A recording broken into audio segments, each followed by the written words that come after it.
السلام عليكم ورحمة الله وبركاته. أهلا ومرحبا بكم حبايبنا مع فيديو جديد من قناة أهل مصر الإخبارية.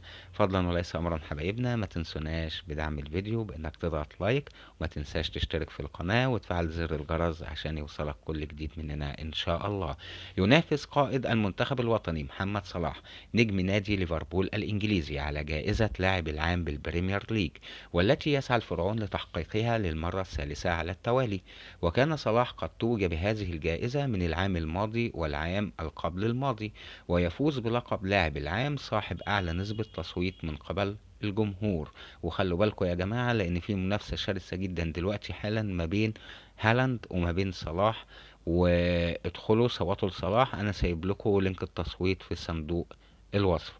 ويتنافس صلاح مع 9 لاعبين، وهم هالاند ودي بروين من المان سيتي، هاري كين وهيونج من سون من توتنهام، وساكا من أرسنال، وجيمس ماديسون من ليستر سيتي، وبرونو من نيوكاسل، ولاعبة فريق أرسنال للسيدات بيث ميد.